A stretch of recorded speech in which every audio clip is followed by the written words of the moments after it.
देखो ଶିଖରେ ଆପଣଙ୍କୁ ସ୍ୱାଗତ। ଆଜି ମୁଁ ଆପଣଙ୍କ ପାଇଁ ନେଇ ଆସିଛି ଦେଶ ବିଦେଶର 30ଟି ଗୁରୁତ୍ୱପୂର୍ଣ୍ଣ ଖବର। ଆପଣଙ୍କୁ ଅନୁରୋଧ ଭିଡ଼ିଓଟିକୁ ସମ୍ପୂର୍ଣ୍ଣ ଦେଖିବେ। ଭଲ ଲାଗିଲେ ଏହାକୁ ଲାଇକ୍ ଓ ସେୟାର ନିଶ୍ଚୟ କରିବେ। ନମ୍ବର 1 ସିବିଏସ୍ଇ ଦଶମ ଶ୍ରେଣୀ ପରୀକ୍ଷା ବାତିଲ, ଦ୍ୱାଦଶ ଶ୍ରେଣୀ ପରୀକ୍ଷା ସ୍ଥଗିତ। ଶେଷରେ ବାତିଲ ହେଲା ସିବିଏସ୍ଇ ଦଶମ ଶ୍ରେଣୀ ପରୀକ୍ଷା। ପ୍ରଧାନମନ୍ତ୍ରୀଙ୍କ ସହ ଆଲୋଚନା ପରେ ଏନେଇ ସୂଚନା ଦେଇଛନ୍ତି କେନ୍ଦ୍ର ଶିକ୍ଷାମନ୍ତ୍ରୀ ରମେଶ ପୋଖରିଆଲ ନିଶଙ୍କ। ତେବେ ସିବିଏସ୍ଇ ଦ୍ୱାଦଶ ଶ୍ରେଣୀ ପରୀକ୍ଷା ସ୍ଥଗିତ ରଖାଯିବା ନେଇ କୁହାଯାଇଛି। ଯଦି ପରୀକ୍ଷା ହୁଏ ତେବେ 15 ଦିନ ପୂର୍ବରୁ ପରୀକ୍ଷାର୍ଥୀଙ୍କୁ ଜଣାଇ ଦିଆଯିବ ବୋଲି ସୂଚନା ଦିଆଯାଇଛି। ସେ ଟ୍ୱିଟ୍ କରି କହିଛନ୍ତି, ମେ 4ରୁ 14 ଜୁନ୍ ମଧ୍ୟରେ ଅନୁଷ୍ଠିତ ହେବାକୁ ଥିବା ଦଶମ ଶ୍ରେଣୀ ପରୀକ୍ଷା ବାତିଲ କରାଗଲା। ସିବିଏସ୍ଇ ପକ୍ଷରୁ ଏକ ନିର୍ଦ୍ଦିଷ୍ଟ ପ୍ରକ୍ରିୟା ନିର୍ଦ୍ଧାରଣ କରାଯାଇ ଏହା ଆଧାରରେ ଦଶମ ବୋର୍ଡ ପରୀକ୍ଷାଫଳ ପ୍ରକାଶ କରାଯିବ। ଫଳ ପ୍ରକାଶ ପରେ ଯଦି କୌଣସି ଛାତ୍ରଛାତ୍ରୀ ନିଜ ଫଳାଫଳକୁ ନେଇ ସନ୍ତୁଷ୍ଟ ନଥିବେ ତେବେ ସେମାନଙ୍କୁ ପରିସ୍ଥିତିରେ ସୁଧାର ଆସିବା ପରେ ପରୀକ୍ଷା ଦେବାକୁ ସୁଯୋଗ ଦିଆଯିବ ବୋଲି ଟ୍ୱିଟ୍ କରି ଜଣାଇଛନ୍ତି ରମେଶ ପୋଖରିଆଲ ନିଶଙ୍କ। ନମ୍ବର 2 ପିପିଲି ଉପନିର୍ବାଚନର କଂଗ୍ରେସ ପ୍ରାର୍ଥୀ ଅଜିତ ମଙ୍ଗରାଜଙ୍କ ପରଲୋକ। ବରିଷ୍ଠ କଂଗ୍ରେସ ନେତା ତଥା ପିପିଲି ବିଧାନସଭା ଉପନିର୍ବାଚନରେ କଂଗ୍ରେସ ପ୍ରାର୍ଥୀ ଅଜିତ ମଙ୍ଗରାଜଙ୍କ ପରଲୋକ ହୋଇଯାଇଛି।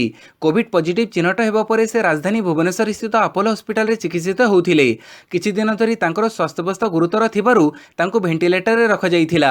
କାଲି ଅପରାହ୍ନରେ ହସ୍ପିଟାଲ ପକ୍ଷରୁ ଅଜିତ ମଙ୍ଗରାଜଙ୍କର ପରଲୋକ ଖବର ଦିଆଯାଇଥିଲା। ମୃତ୍ୟୁବେଳକୁ ତାଙ୍କୁ ମାତ୍ର 52 ବର୍ଷ ହୋଇଥିଲା। ଜିଲ୍ଲା କଂଗ୍ରେସ ସଭାପତି ଥିବା ଶ୍ରୀ ମଙ୍ଗରାଜ ପିପିଲି ଡେଲାଙ୍ଗ ଅଞ୍ଚଳର ଜଣେ ଲୋକପ୍ରିୟ ନେତା ଥିଲେ। ତାଙ୍କର ବିୟୋଗରେ ପିପିଲି ଡେଲାଙ୍ଗ ଅଞ୍ଚଳରେ ଶୋକର ଛାୟା ଖେଳିଯାଇଛି। ନମ୍ବର 3 ସ୍ଥଗିତ ରହିଲା ପିପିଲି ଉପନିର୍ବାଚନ। କଂଗ୍ରେସ ପ୍ରାର୍ଥୀ ଅଜିତ ମଙ୍ଗରାଜଙ୍କ ବିୟୋଗ ପରେ ସ୍ଥଗିତ ରହିଲା ପିପିଲି ଉପନିର୍ବାଚନ। ଏନେଇ ସୂଚନା ଦେଇଛନ୍ତି ପୁରୀ ଅତିରିକ୍ତ ଜିଲ୍ଲାପାଳ ପ୍ରଦୀପ କୁମାର ସାହୁ। ଉପନିର୍ବାଚନ ସ୍ଥଗିତ ସମ୍ପର୍କିତ କପି ରାଜ୍ୟ ମୁଖ୍ୟ ନିର୍ବାଚନ ଅଧିକାରୀ ଓ ନିର୍ବାଚନ କମିଶନଙ୍କୁ ପଠାଯାଇଛି। ଏଥିସହ ଆଜି ଆସିବାକୁ ଥିବା ପୋଲିଂ କର୍ମଚାରୀଙ୍କୁ ନ ଆସିବାକୁ ନିର୍ଦ୍ଦେଶ ଦିଆଯାଇଛି।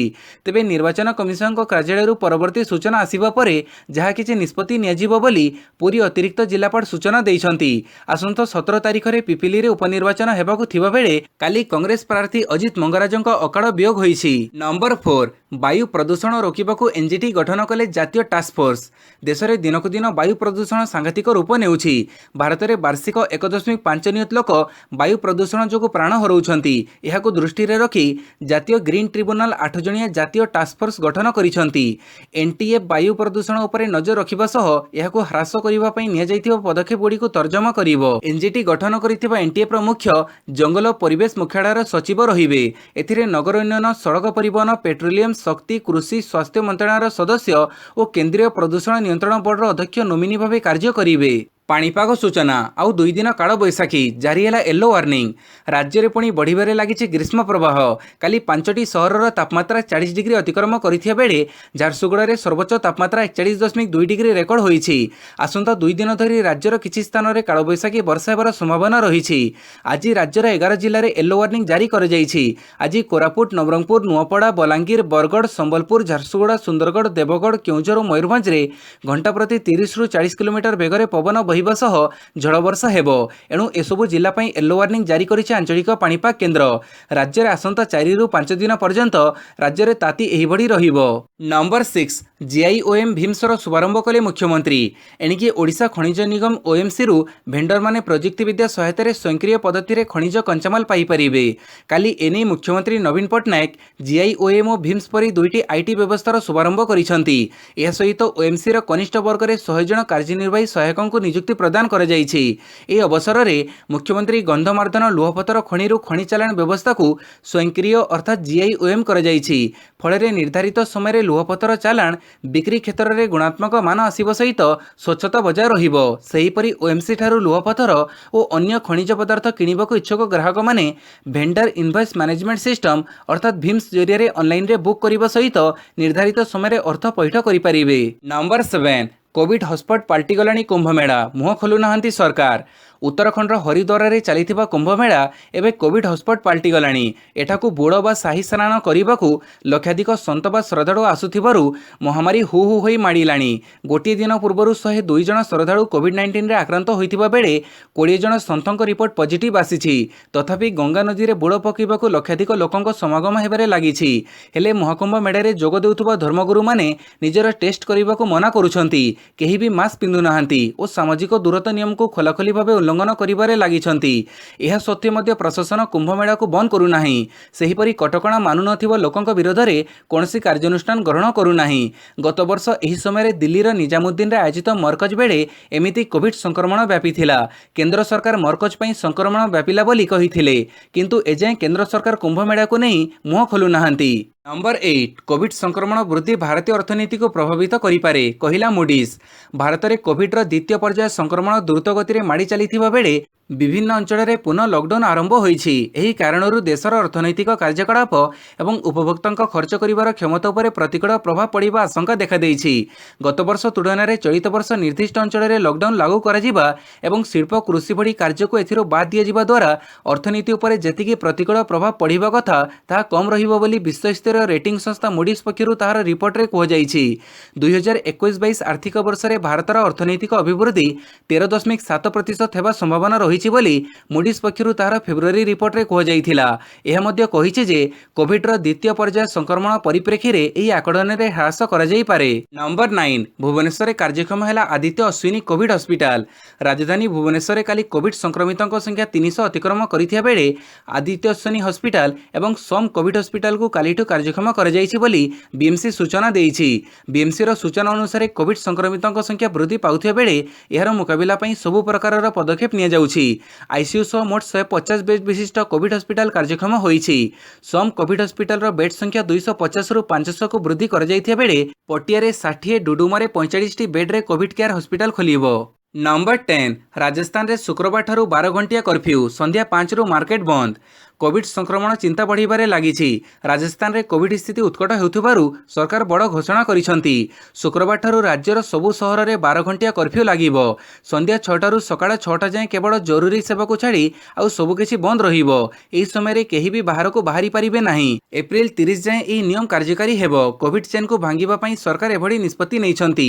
ସରକାରଙ୍କ ଘୋଷଣା ଅନୁଯାୟୀ କର୍ଫ୍ୟୁ ସନ୍ଧ୍ୟା 6ଟାରୁ ଲାଗିବାକୁ ଥିଲେ ହେଁ 5ଟାରୁ ସବୁ ମାର୍କେଟ ବନ୍ଦ ହେବ। 5ଟା ପରେ କୌଣସି ପ୍ରତିଷ୍ଠାନ ଦୋକାନ ଖୋଲିପାରିବ ନାହିଁ। ସମସ୍ତ ସରକାରୀ ଅଫିସ 4ଟା ସୁଦ୍ଧା ବନ୍ଦ ହେବ। ନମ୍ବର 11 ରେମଡେସିଭିର ଉତ୍ପାଦନ ବୃଦ୍ଧିକୁ ସରକାରଙ୍କ ଅନୁମୋଦନ। ଦେଶରେ ଦ୍ରୁତ ଗତିରେ ବ୍ୟାପୁଛି ମହାମାରୀ। ସଂକ୍ରମଣ ବଢ଼ୁଥିବାରୁ ସରକାରଙ୍କ ଚିନ୍ତା ବି ବଢ଼ିଲାଣି। କିପରି ମହାମାରୀକୁ ମୁକାବିଲା କରାଯିବ ସେ ନେଇ ଟିକାକରଣ ଅଭିଯାନକୁ ବ୍ୟାପକ କରାଯାଉଛି। ହେଲେ ଏବେ ବି ଟିକାର ଅଭାବ ଦେଖାଦେବା ପରେ ରେମଡେସିଭିର ଟିକା ତିଆରି କରୁଥିବା ଦେଶର 7ଟି କମ୍ପାନୀକୁ ଉତ୍ପାଦନ ବୃଦ୍ଧି ପାଇଁ ଆଦେଶ ଦେଇଛନ୍ତି କେନ୍ଦ୍ର ସରକାର। ରେମଡେସିଭିର ଇଞ୍ଜେକ୍ସନ ଉତ୍ପାଦନ କରୁଥିବା 7 କମ୍ପାନୀଙ୍କ ଉତ୍ପାଦନ କ୍ଷମତା ମାସିକ ପାଖାପାଖି 39 ଲକ୍ଷ ସିସି। 7ଟି ଅତିରିକ୍ତ କ୍ଷେତ୍ରରେ ମାସିକ 10 ଲକ୍ଷ ସିସି ଉତ୍ପାଦନ ପାଇଁ 6 ନିର୍ମାତାଙ୍କୁ ଅନୁମତି ଦିଆଯାଇଛି। ମାସିକ ଆହୁରି ଅତିରିକ୍ତ 30 ଲକ୍ଷ ସିସି ଉତ୍ପାଦନ ଲାଗି ଯୋଜନା କରାଯାଉଛି। ଏହାଫଳରେ ମାସିକ ଉତ୍ପାଦନ କ୍ଷମତା ପାଖାପାଖି 78 ଲକ୍ଷ ସିସିରେ ପହଞ୍ଚିବ। ସରକାର ଏହି କମ୍ପାନୀକୁ ସମସ୍ତ ଆବଶ୍ୟକୀୟ ଅନୁମତି ଦେଇଛନ୍ତି। ଉତ୍ପାଦକ ଯେପରିକି ତୁରନ୍ତ ଉତ୍ପାଦନ ବଢ଼ାଇ ପାରିବେ ସେଥିପାଇଁ ଆବଶ୍ୟକ ପଦକ୍ଷେପ ନେଇଛନ୍ତି। ନମ୍ବର 12 ହସ୍ପିଟାଲରେ ଶଯ୍ୟା ଅଭାବ, ରାସ୍ତାରେ ଧାଡ଼ି ଲାଗିଛି ଆମ୍ବୁଲାନ୍ସ। କୋଭିଡ ପାଇଁ ଦିନକୁ ଦିନ ସୃଷ୍ଟି ହେଉଛି ଭୟଙ୍କର ସ୍ଥିତି। ଯେତିକି ବେଗରେ ସଂକ୍ରମଣ ମାଡ଼ି ଚାଲିଛି ସେହି ଅନୁପାତରେ ଦେଶର ବିଭିନ୍ନ ସ୍ଥାନରେ ଦେଖାଦେଇଛି ସ୍ୱାସ୍ଥ୍ୟାବସ୍ଥାରେ ନିଅଣ୍ଟ ଅବସ୍ଥା। ସ୍ଥିତି ଏତେ ଖରାପ ହୋଇପଡ଼ିଛି ଯେ ଚିକିତ୍ସା ପାଇଁ ଆକ୍ରାନ୍ତ ଏବଂ ଅନ୍ୟ ରୋଗୀଙ୍କୁ ଧରି ଆସୁଥିବା ଆମ୍ବୁଲାନ୍ସର ଲମ୍ବା ଧାଡ଼ି ଲାଗୁଛି ହସ୍ପିଟାଲ ସମ୍ମୁଖରେ। ଭୀଷଣ ଖରା ଓ ଗରମରେ ସେହି ଆମ୍ବୁଲାନ୍ସରେ ଶୋଇ ରହୁଛନ୍ତି ରୋଗୀ। ଏହିଭଳି କରୁଣ ଦୃଶ୍ୟ ଦେଖିବାକୁ ମିଳିଛି ଗୁଜରାଟର ଅହମ୍ମଦାବାଦ ସ୍ଥିତ ସିଭିଲ ହସ୍ପିଟାଲରେ। ହସ୍ପିଟାଲରେ ଅକ୍ସିଜେନ୍ ନାହିଁ କିମ୍ବା ଭେଣ୍ଟିଲେଟର ସୁବିଧା ଥିବା ଶଯ୍ୟା ଖାଲି ନାହିଁ। ସେଥିପାଇଁ ମଙ୍ଗଳବାର ଅପରାହ୍ନରେ ହସ୍ପିଟାଲ ବାହାରେ 24ଟି ଆମ୍ବୁଲାନ୍ସ ଦୀର୍ଘ ସମୟ ଧରି ହସ୍ପିଟାଲ ବାହାରେ ଛିଡ଼ା ହୋଇ ରହିଥିଲା। ପ୍ରତିଟି ଆମ୍ବୁଲାନ୍ସ ଭିତରେ ଚାଲିଥିଲା ଜୀବନ ମୃତ୍ୟୁର ଖେଳ। ନମ୍ବର 13 24 ଘଣ୍ଟାରେ 2267 କୋଭିଡ ଆକ୍ରାନ୍ତ ଚିହ୍ନଟ। ସୁନ୍ଦରଗଡ଼ରୁ ସର୍ବାଧିକ 458। କାଲି ରାଜ୍ୟରେ 2267 ସଂକ୍ରମିତ ଚିହ୍ନଟ ହୋଇଛନ୍ତି। ଅନୁଗୁଳରେ 48, ବାଲେଶ୍ୱରରେ 67, ବରଗଡ଼ରେ 120, ଭଦ୍ରକରେ 28, ବଲାଙ୍ଗୀରରୁ 93, କଟକରେ 117, ଦେବଗଡ଼ରେ 12, ଢେଙ୍କାନାଳରେ 5, ଗଜପତିରେ 31, ଗଞ୍ଜାମରେ 70, ଜଗତସିଂହପୁରରେ 35, ଜୟପୁରରେ 52, ଝାରସୁଗୁଡ଼ାରେ 55, କଳାହାଣ୍ଡିରେ 34, କନ୍ଧମାଳରେ 12, କେନ୍ଦ୍ରାପଡ଼ାରେ 12, କେନ୍ଦୁଝରରେ 55, ଖୋର୍ଦ୍ଧାରେ 348, କୋରାପୁଟରେ 12, ମାଲକାନଗିରିରେ 2, ମୟୂରଭଞ୍ଜରେ 60, ନବରଙ୍ଗପୁରରେ 104, ନୟାଗଡ଼ରେ 19, ନୂଆପଡ଼ାରେ 104, ପୁରୀରେ 70, ରାୟଗଡ଼ାରେ 27, ସମ୍ବଲପୁରରୁ 120, ସୋନପୁରରୁ 16, ସୁନ୍ଦରଗଡ଼ରେ 458 ଓ ଷ୍ଟେଟପୁଲରୁ 81 ଜଣ ସଂକ୍ରମିତ ଚିହ୍ନଟ ହୋଇଥିବା ରାଜ୍ୟ ସୂଚନା ଓ ଲୋକସମ୍ପର୍କ ବିଭାଗ ପକ୍ଷରୁ ସୂଚନା ଦିଆଯାଇଛି। ନମ୍ବର 14 ବୁର୍ଲା ଭୀମସାର ହେବ 300 ଶଯ୍ୟା ବିଶିଷ୍ଟ ଦ୍ୱିତୀୟ କୋଭିଡ ହସ୍ପିଟାଲ। बुर्ला भीमसार हेब द्वितीय कोविड हस्पिटाल। कोविड स्थितिर समीक्षा पर मुख्य शासन सचिव सुरेश महापात्र ए बाबद सूचना देइछंती।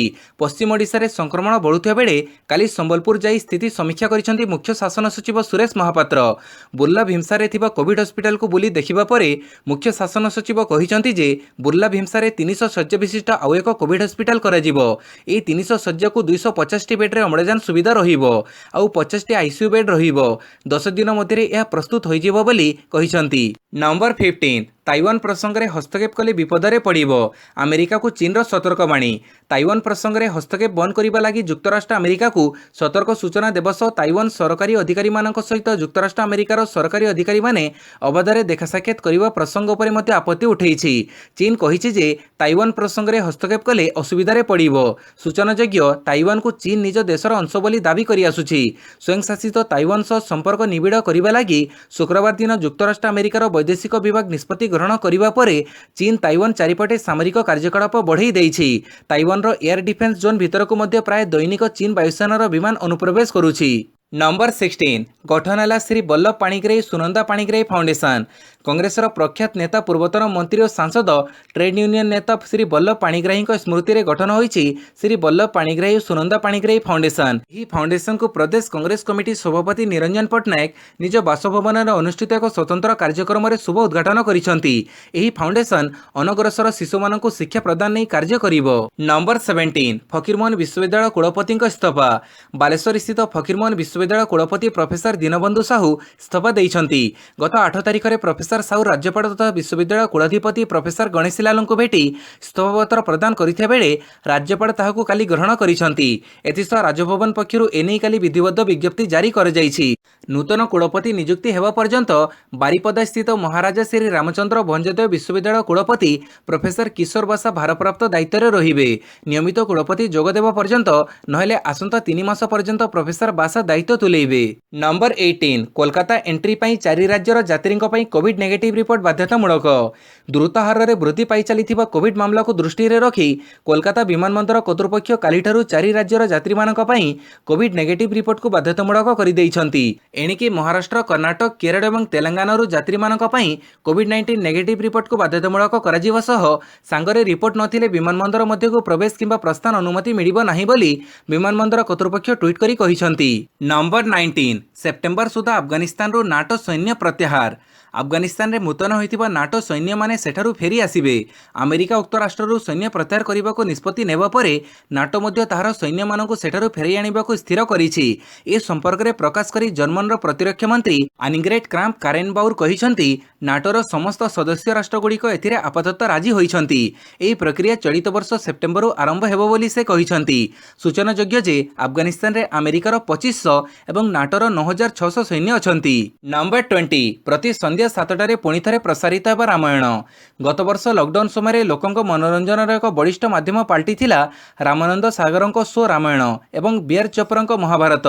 80-90 दशकर यह शो लोकप्रियता को दृष्टि में रखी गत वर्ष डीडी नेशनल रे पुणी थे प्रसारित कर आपण जानिले खुशी हे जे जनसाधारण दाबी अर्थात पब्लिक डिमांड को सम्मान दे रामायण को पुणी थे प्रसारित कर निष्पत्ति एणिकी प्रत्येक दिन संध्या 7टारे स्टार भारत रे यही शो को प्रसारित कर सूचना रही। Star Bharat official Twitter page रे एने घोषणा कर जाइछि।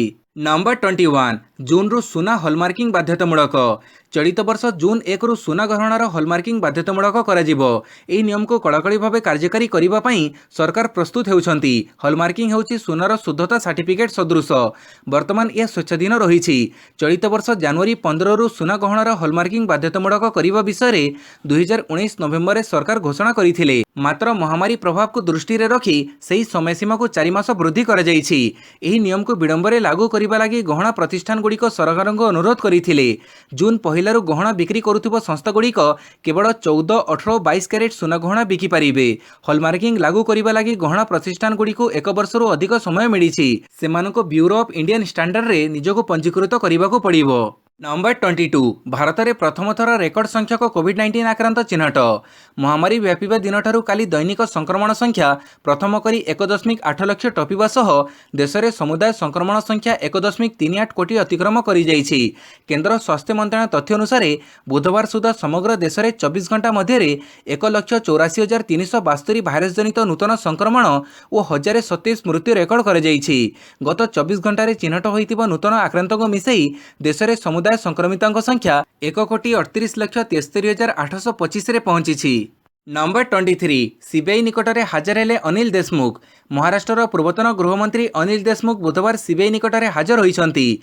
मुंबईर डीआरडीओ गेस्ट हाउस रे सीबीआई तांको पचराउचरा करिवो। मुंबईर पूर्वतन पुलिस कमिशनर परमवीर सिंह देशमुखଙ୍କ विरोध में दुर्नीति अभियोग आनिबा परे परे बॉम्बे हाईकोर्ट तांको विरोध में सीबीआई तदंत पई निर्देश देइथिले। सीबीआई देशमुखଙ୍କୁ परमवीरଙ୍କ अभियोग उपरे जेरा करिवो। नंबर 24 $900 न्यूट क्षतिपूरण दाबी करी एभरगिवेन जहाज को जबत कला इजिप्ट।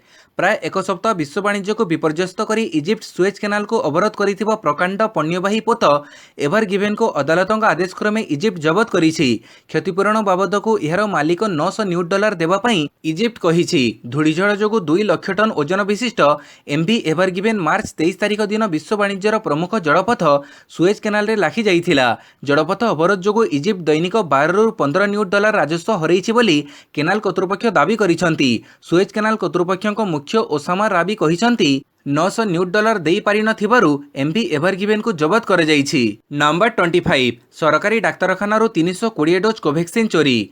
जयपुर एक सरकारी डाक्तरखाना 320 डोज विशिष्ट कोवैक्सीन चोरी होइछि। पुलिस एने एक मामला रुजु करिछि। जयपुर एक सरकारी डाक्तरखाना 320 डोज कोवैक्सीन चोरी मामला रुजु होइछि।